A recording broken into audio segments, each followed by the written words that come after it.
शहर से दूर एक छोटा सा खूबसूरत सा गांव रूपनगर था। रूपनगर गांव में बहुत सारे लोग एक दूसरे के साथ खुशी खुशी रहा करते थे। उसी गांव में दो मित्र थे जिनका नाम, एक का नाम बारू था और दूसरे का नाम नीरेश। नीरेश बहुत ही शांत किस्म का आदमी था और बारू, उसके अंदर घमंड कूट कूट के भरी हुई थी। दोनों मेहनत तो बहुत करते थे, लेकिन नीरेश बहुत ही शांत था और बारू घमंड से अपने आगे किसी को कभी नहीं लगाता। उसके अंदर एक बुरी आदत थी, जितना भी उसका काम बनता जाए वो हमेशा किसी के सामने दुख रोते रहता था। नीरेश अपनी छोटी मोटी कमाई में भी खुश रहता और मेहनत करते रहता था। उसे अपने आप पे भरोसा था कि उसके अच्छे दिन ज़रूर आएंगे। इंसान को धैर्य रख के काम करना चाहिए। पर बारू, उसके अंदर तो बिल्कुल भी क्षमता नाम की कोई चीज़ ही नहीं थी। वो जितने ही पैसा कमाता उतना ही वो रोना, हमेशा रोते रहता था। सबके सामने बस यही कहता, अरे भाई, मेरी तो आज कमाई ही नहीं हुई, मेरी तो आज कमाई ही नहीं हुई। नीरेश उसे हमेशा समझाता, पर बारू उसकी एक ना सुनता। बारू अब धीरे धीरे करके लालच में शहर की ओर जाने लगा था। शहर में भी उसकी अच्छी खासी बिक्री होती थी। उसके दुकान पे एक दिन एक बूढ़ी अम्मा आती हैं। वो अम्मा उससे नारियल पानी मांगती और कहती, बेटा कुछ खिला दे, बहुत दिन से भूखी है ये अम्मा, मदद कर मेरे बच्चे, मदद कर, इस अम्मा की मदद कर। बारू उनकी ओर देखता और घमंड से झुलझुलाते हुए कहता, मैं क्या यहाँ दान पुण्य करने के लिए बैठा हूँ? एक तो वैसे ही मेरी कमाई ढंग से नहीं हो रही है, मैं क्या करूँ? मुझे यहाँ दान पुण्य करने का कोई शौक़ नहीं।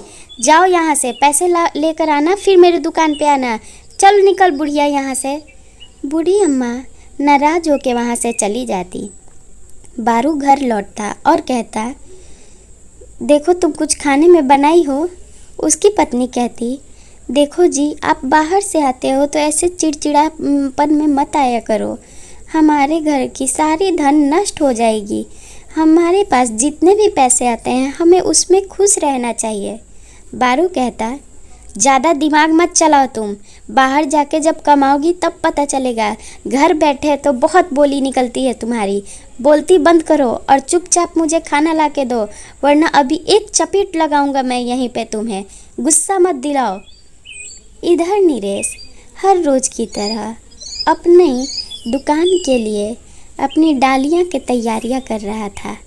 तभी उसके सामने देखते ही देखते एक चमकीला चीज़ आता है।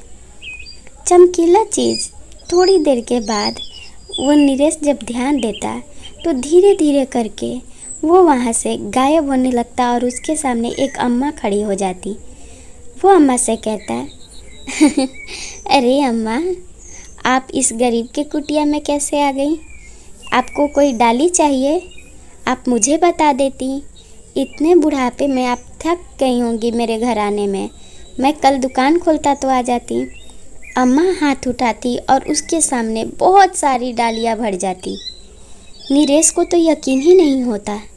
वो अम्मा को लौटा रहा था ये कह के कि आप लौट जाओ, आज मेरे पास डाली नहीं है, मैं घर पहुंचा दूंगा। और तभी वो देखता कि इतनी सारी डालियाँ, और सामने देखते ही देखते वो अम्मा गायब। उसके सामने बहुत सारे लोग डाली खरीदने के लिए आते। उसे तो कुछ समझ नहीं आता, मन ही मन वो बहुत खुश होता, लेकिन उसे अपनी आंखों पर यकीन नहीं होता, क्योंकि उसकी मेहनत हर रोज़ बेकार जाया करती थी। वो हर रोज़ डाली बनाता और उदास मन से गिन चुन के ही डालियाँ बनाया करता था।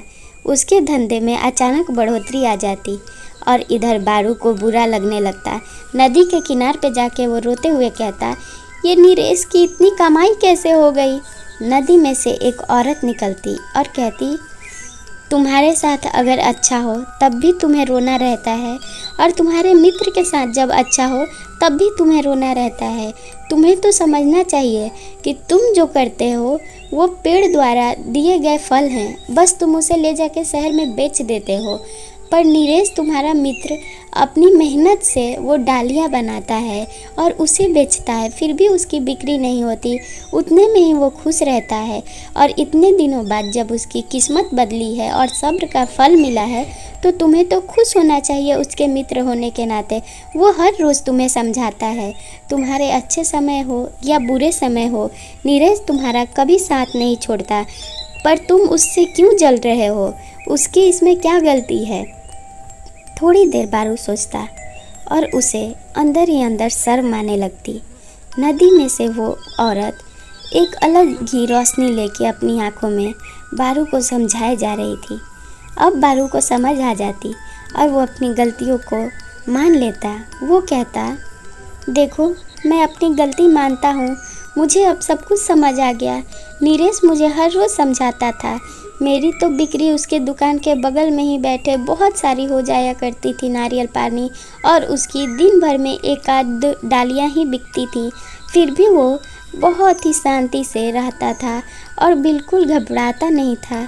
मुझे भी उसकी खुशी में खुश होना चाहिए। उस दिन से बारू की आंखें खुल जाती। वो अपने गांव में एक छोटा सा ढाबा खोल देता जिस पर उसके दुकान पे अगर कोई भी आए, गरीब या अमीर, वो सबको एक जैसा ही इज्जत भाव देता और सबको खुशी खुशी अपने दुकान पे खाना खिला के भेज दिया करता था। कभी कोई गरीब आए और उसके पास पैसा ना रहे तो वो उन्हें इज्जत से मुफ्त का खाना भी खिलाता और उनसे अपने पिछले कर्मों की माफ़ी भी मांगता।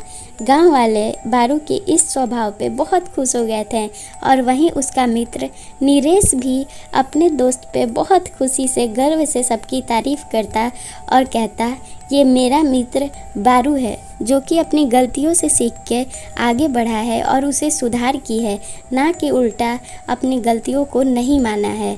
अपनी गलती से सुधार करने वाले ही बहुत अच्छे होते हैं और बुरे समय में घबराने वाले लोग बहुत ही कम मिलते हैं जो कि ऐसे सुधार कर सके। लेकिन मेरे मित्र ने अपना सुधार किया है, सबके साथ वो मिलजुल के रहने लगता। ऐसी कहानी देखने के लिए चैनल सब्सक्राइब करें और वीडियो को एक लाइक ज़रूर कर दें।